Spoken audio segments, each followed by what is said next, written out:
Hola hermanos, ¿cómo están? Dios les bendiga. Hermoso miércoles, como ya se nos está haciendo también una hermosa costumbre, tenemos este tiempo de reflexión que le hemos denominado, ¿no? No tan solo de pan vivirá el hombre, no tan solo de pan vivirá el hombre. Es nuestro tiempo para poder reflexionar con respecto al hombre interior y también sobre el corazón de la iglesia. Recuerde usted que el ser humano gobierna de acuerdo a lo que gobierna en su corazón. Por ende, si el interior del ser humano no está sujeto, ¿no es cierto?, a la vida de Dios, lo más probable es que todo lo externo esté siendo de alguna manera gobernado por alguna motivación incorrecta, ¿no es cierto?, el corazón puesto en el lugar incorrecto. Así que en esta mañana, como este tiempo se llama no tan solo de pan vivirá el hombre, vamos a estar reflexionando y seguimos reflexionando con respecto al tema que nos convoca, que es el avivamiento. Ha sido el tema con el cual yo he querido comenzar este año 2021 en medio de una pandemia. Así que Dios nos ayude a poder reflexionar un poquito. Desde ya les dejo un abrazo, amados, y que el Señor nos siga guardando y ayudando, ¿no? Seguimos con el tema o con la tercera parte de este tema que se llama el avivamiento, ¿no? Voy a comenzar con una ilustración, ¿ya? Con una ilustración muy particular, ¿no? Esta ilustración cuenta la historia de un hombre que llega a comprar una ferretería. Y cuando llega a comprar a esta ferretería, se encuentra que en las afueras del negocio de la ferretería había un perro que se quejaba, ¿no? Se quejaba de dolor. Este hombre tuvo que hacer una larga fila para poder comprar en este local y no podía sacar su atención de este animal, ¿no? De este perrito que se quejaba, ¿no? Hasta que llega y se aproxima al dueño de esta ferretería y le pregunta por qué su animal, ¿no es cierto?, se queja de esa manera. El dueño le responde y le dice que el animal está sentado sobre un clavo, o echado, como decimos en Chile, ¿no? Está acostado sobre un clavo. Y la persona, ¿no es cierto?, que fue a comprar le dice, ¿pero cómo está? Sí, no se preocupe, que cuando le duela más, él se levantará. Creo que hay situaciones muy parecidas a estos en la vida, ¿no? Creo que si de alguna manera no nos duele el estado de ciertas situaciones que van avanzando por la vida, si no nos duele la iglesia, ¿no es cierto?, y el estado de ella en minutos, ¿no? Si no nos duele las predicaciones y todos los escandalillos, ¿no?, que por ahí hoy salen a la luz de la iglesia, creo que jamás podrán haber cambios. Creo que el principio del avivamiento es el dolor de no estar en el lugar correcto, de no sentir lo correcto y de no actuar correctamente. Quiero, sin duda, compartir en esta mañana y que podamos ser esa generación de transición, esa generación que alcanza, ¿no es cierto?, un avivamiento real del Espíritu, como lo vivió esta nación en el 1909. Un avivamiento que pueda tocar todos los extractos o todas las esferas, ¿no?, de esta sociedad. Cuando pienso en un hombre de transición, pienso en un profeta. Ese profeta es el Juan el Bautista, ¿no? Un hombre de transición. Creo que él lidera la transición más importante de la Escritura. Y cuando meditamos un poquito en quién era el Juan el Bautista, encontramos que Juan el Bautista es hijo de sacerdote, y la Escritura nos dice que su padre era un hombre lleno del Espíritu. lleno del Espíritu. Por cuanto cuando tú piensas y cuando pensamos y reflexionamos con respecto a la vida de Juan, ¿no es cierto? Y cuando van a preguntarle, cuando ya comienzan a aparecer sus primeras predicaciones, y los judíos le comienzan a preguntar, ¿quién eres tú? ¿De dónde vienes? ¿Quién eres? Él responde de una manera maravillosa. Él dice, soy una voz que clama en el desierto. Creo que eso nos debe hacer reflexionar. ¿Cuántos de nosotros quizás somos esa voz en el desierto? O quizás por ahí no alcanzamos a estar ni siquiera un minuto solos y ya estamos llorando por compañía, ¿no? Bueno, Juan el Bautista, el hombre que transiciona hacia el nuevo pacto, ¿no? Es el hombre que transiciona desde el antiguo pacto al nuevo pacto. Es un hombre que se cría en una casa, ¿no?, sacerdotal, y si usamos la imaginación, tuvo que haber sido una crianza muy particular, muy particular. Solamente entre paréntesis, para aquellos que desechan el hogar lleno del Espíritu, para aquellos que consideran que no es necesario, que la mentoría de un padre lleno del Espíritu o que la mentoría de una madre llena del Espíritu no es relevante. Creo que no es así, lo vemos acá en la vida de Juan el Bautista. Por eso también es importante entender que los avivamientos también son necesarios dentro de los hogares. También son necesarios dentro de los hogares. Por cuanto, si la palabra avivamiento la podemos interpretar correctamente, creo que te apropies de ella y si es necesario que puedas retomar aquellas situaciones que quizás abandonaste dentro de tu hogar, puedas retomarla. Un hombre lleno del Espíritu. Maravilloso, ¿eh?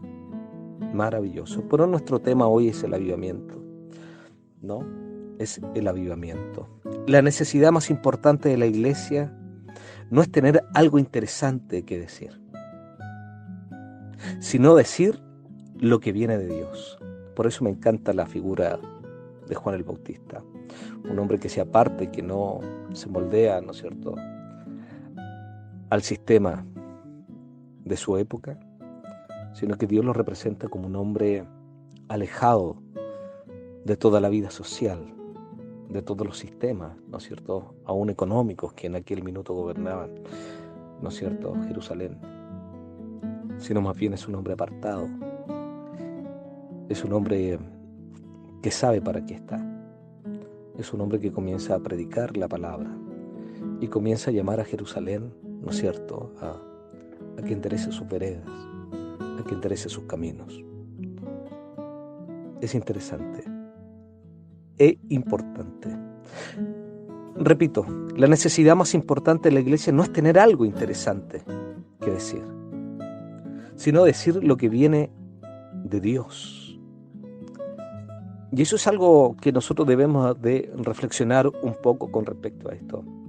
Porque cuando la iglesia pierde la visión, comienza a entretenerse con cualquier cosa. Las iglesias más, por llamarlo de alguna manera, más liberales, comienzan en sermones que exaltan al hombre, donde el hombre se convierte en el centro. Pero también no podemos dejar de decir que las iglesias más ortodoxas, cuando pierden su visión, solamente discuten y se convierten en expertas en discusiones teológicas, cuando no es la función de la iglesia. Debemos de volver a un avivamiento. Las consecuencias de una iglesia restaurada son muchas.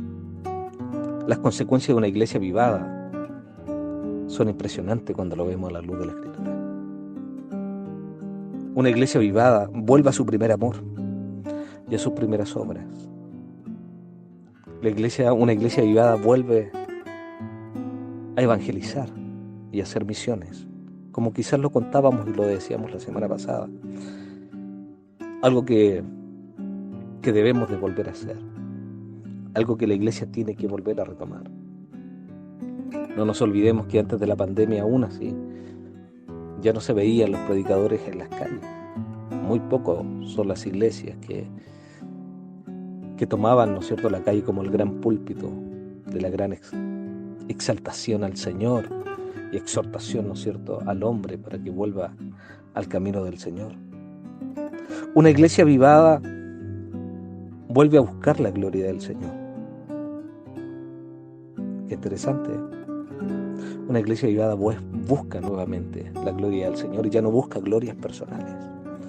Ya no busca ser la iglesia más moderna o la iglesia que tiene el mensaje más relevante o más actual, sino que busca y vive para la gloria del Señor. Ya no busca tener la iglesia ser la iglesia que más poder tiene o que más milagros ocurren, sino que le interesa vivir para la gloria del Señor. La iglesia que está avivada le acompaña el poder del Espíritu y a sus mensajeros también, con un poder irresistible. Qué interesante, porque a veces creemos y consideramos que para que la iglesia sea avivada o para que los corazones sean vueltos a Dios solamente se necesita un mensaje cristocéntrico. Y creo que es sumamente necesario, pero también es necesario que el mensajero esté lleno del poder del Espíritu Santo. Algo que muchas veces hemos querido cambiar simplemente por conocimiento. En el Evangelio no es tan solo importante decir las cosas claras y exponer de una manera bíblica y verdadera, ¿no es cierto?, el Evangelio, sino que también es importante que aquel que transmite el mensaje sea un hombre o una mujer llena del Espíritu. Y eso no podemos olvidarnos. Una iglesia avivada deja de oírse a sí misma por escuchar la voz de Dios. Y ahí hay que hacer un alto. Ahí hay que hacer un alto.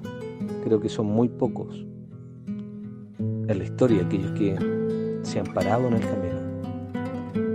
Sobre todo si tienes una iglesia, entre comillas, exitosa, por escuchar la voz de Dios. ¿Para dónde vamos? Porque a veces los resultados pueden ser engañosos, nos pueden nublar la vista, ya sea en un extremo o en otro.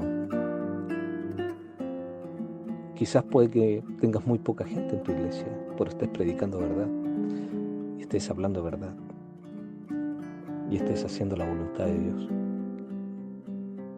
Pero cuando miras, ¿no es cierto?, cuando miras los supuestos frutos del éxito, te consideras como una iglesia poco exitosa o que no está cumpliendo o haciendo lo que tiene que hacer. Esa no es la manera con la cual la iglesia debe de medirse, sino la iglesia debe de medirse de manera correcta a la luz de la palabra. Así también los frutos, ¿no es cierto?, de, entre comillas, una iglesia exitosa puede ser que tengas mucha gente, pero puede ser también que estés predicando el evangelio equivocado. Y ahí los resultados pasan a ser engañosos. Una iglesia avivada vuelve a reconocer el señorío de Cristo. Interesante. Este pueblo le permite, una vez más, le permite a Dios ser soberano sobre aquellas áreas de la vida espiritual dañada por el pecado. Una iglesia avivada vuelve a darle el lugar que le corresponde a Dios. Entendemos que Dios nunca pierde su lugar, que Dios sigue siendo Dios. Podemos por algún tiempo obviar aquello y vivir bajo nuestras propias instrucciones, bajo nuestros propios modelos. Una iglesia avivada vuelve a reconocer, a darle el espacio a Dios y que sea Él el que gobierne todas las áreas de la iglesia. Una iglesia avivada vuelve a vivir a la altura del reino de Dios, participantes de un llamamiento celestial.